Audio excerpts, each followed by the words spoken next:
अरे भाई योगी जी, इन भेड़ों का देखो, घर में से तो इतनी आराम से निकल के आई हैं और बाहर आते ही रोड पे अपना दोनों को परेशान करे पड़ी हैं। मैं इधर से हाँक रहा हूँ और तुम उधर से हाँक रहे हो, फिर भी अपना दोनों को नचाए पड़ी हैं, इसीलिए मैं नहीं पालता हूँ इन्हें। अरे भाई मोदी जी, अब क्या करें, अब क्या करें, अब तो अपना दोनों ने पाल ली हैं, अब तो ये परेशान करें या कुछ भी करें, अब तो इन्हें पालना ही पड़ेगा, वरना ये भूखी मर जाएंगी अगर घर में रखे रहे अपना। इन्हें अब तो चुकाना पड़ेगा इनको। और ये देखो, नहर में भी आज बहुत तेज पानी आ गया है। अरे योगी जी, अब बताओ क्या करोगे तुम? मैंने तुमसे पहले ही कहा था कि एक बार नहर में देख आओ जाके कहीं पानी आया है या नहीं आया, मगर आप माने ही नहीं। अब बताओ इन्हें कहाँ से लेके जाओगे नहर के पार? और पार घास है, घास पारी है तभी तो चुंगेंगी, वरना ये भूखी रह जाएंगी। अरे मोदी जी, आप तो खाम का परेशान होते हो, परेशान मत हो, तुम टेंशन इतनी मत लिया करो, तुम्हारे साथ में मैं हूँ और इन्हें नहर के पार ले जाने की जिम्मेदारी मेरी है। बस आप पीछे से हाँकते रहना। एक पास में ही पुल है मेरा, देखा हुआ बहुत पुराना, उसी पुल पे से अपना लेके चलेंगे नहर के पार। अरे भाई योगी जी, तुम्हें पता नहीं है, मैं खाम का टेंशन नहीं लेता हूँ। मैं इसलिए टेंशन ले रहा हूँ कि आज बहुत बहुत बड़े व्यापारी आ रहे हैं बाहर से भेड़ों के बाल खरीदने के लिए, इसीलिए मैं टेंशन ले रहा हूँ। अगर अपनी भेड़ें आज गंदी और भूखी रह गई तो वो अपनी भेड़ों को देख के क्या कहेंगे? और अपनी भेड़ों के पेटों में कुछ नहीं होगा तो वो भूखी देख के वैसे ही लौट जाएंगे व्यापारी, इसीलिए तो मैं टेंशन ले रहा हूँ। वो देखो राहुल जी आ रहे हैं, वो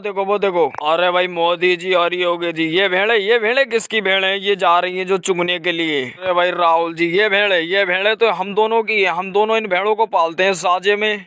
अरे भाई मोदी जी, तो मैं व्यापारी हूँ, शहर से आया हूँ भेड़ों के बाल खरीदने के लिए। आपके गांव में किस किस के घर में भेड़ें पलती हैं मुझे बताओ, मैं बाल लेने के लिए आया हूँ, बाल खरीदता हूँ मैं भेड़ों के, उनका ऊन बनता है, ऊन बनवाऊंगा मैं। अरे भाई राहुल जी, हमारे गांव में तो सिर्फ दो घरों में पलती हैं भेड़ें, एक हमारे घर में और अखिलेश जी के घर में पलती हैं बस, और कोई भी पूरे गांव में नहीं पालता भेड़ें। हम दो से अलावा हम ही दो पालते हैं बस, हम ही दोनों इस शौकीन हैं इन भेड़ों के, बस और कोई भी नहीं है शौकीन भेड़ों का। अरे भाई मोदी जी, लगता है तुम अपनी भेड़ों को कुछ खिलाते नहीं हो, और ये गंदी भी बहुत लग रहा है, कब से नहीं नहलवाया तुमने इन्हें? नहलवाया करो, जब तो इनके बाल जल्दी जल्दी बढ़ेंगे, अगर नहलवाओगे नहीं तो कैसे बढ़ेंगे? और थोड़ा तेल लगाया करो इनके ऊपर, खाना तेल, जब तो इनके बाल जल्दी जल्दी बढ़ेंगे, वरना ये ऐसी रह जाएंगे। और ये गंदी भी बहुत है, तुम कुछ लगता है खिलाते नहीं हो। अरे भाई राहुल जी, तुम्हें क्या बताऊं, मैं इन्हें चुआने के लिए बाहर लेके आया ही था मैं, जब तक मैंने देखा कि नहर में पानी आ गया, और मैंने योगी जी से कहा भी था कि आप देखिए आओ, इन्होंने देखा ही नहीं, मेरा कहना ही नहीं माना, और ये कह रहे थे कि पुल पे से लेके जाऊंगा मैं नहर के पार, नहर के पास ही घास मिलती है और इस पार तो घास मिलती ही नहीं है।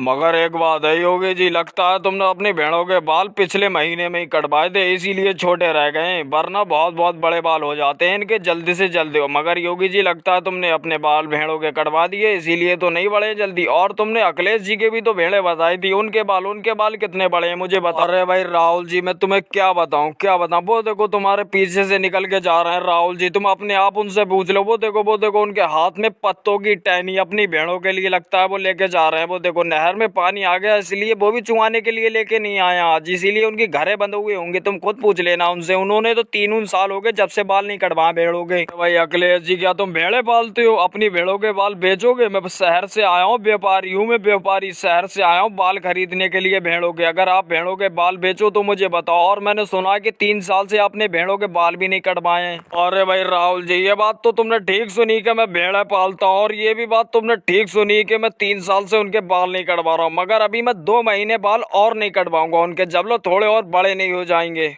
अरे भाई अखिलेश जी, ऐसा क्यों तुम 2 महीने क्यों रुकना चाहते हो? मैं ठीक दाम दे दूंगा उनका, ठीक दाम, ठीक पैसों में ले लूंगा मैं, आपके बाल कटवाओ तो सही। अगर 2 महीने बाद रुकोगे तो 2 महीने बाद भी कौन से ज्यादा बढ़ जाएंगे उनके बाल? अरे भाई अखिलेश जी, वो गाँव में इतनी दूर से शहर से आए गाँव में अपनी भेड़ों के बाल खरीदने के लिए, अगर वो खाली हाथ जाएंगे तो कितना बुरा लगेगा। हमारी भेड़ों के तो छोटे बाल हैं, इसीलिए वो नहीं खरीद रहे, अगर हमारी भेड़ों के मांगते तो हम तो दे देते बेचारों को। तुम दे दो अपनी भेड़ों के बाल, 2 महीने में कौन से बढ़ जाएंगे ज्यादा? अरे योगी जी, आप भी ठीक कर रहे हैं और राहुल जी भी ठीक कर रहे हैं, मगर 2 महीने में बाल तो नहीं बढ़ेंगे, ये तो मुझे भी पता है, मगर 2 महीने में ठंड तो बहुत कम हो जाएगी, ठंड कतई खत्म हो जाएगी, तभी ठंड खत्म हो जाए तभी ले जाना आप मुझसे आके। अरे भाई अखिलेश जी, ये बात तो तुम ठीक कर रहे हो कि 2 महीने बाद ठंड खत्म हो जाएगी, चलो ठीक है, 2 महीने बाद मुझे आपके भेड़ों के बाल खरीदना। और मोदी जी और योगी जी, आपकी भेड़ों के भी बाल जब लोग बड़े हो जाएंगे, बहुत बड़े हो जाएंगे। और भाई लोगों, वीडियो को लाइक करो और चैनल पर नए हो तो चैनल को सब्सक्राइब कर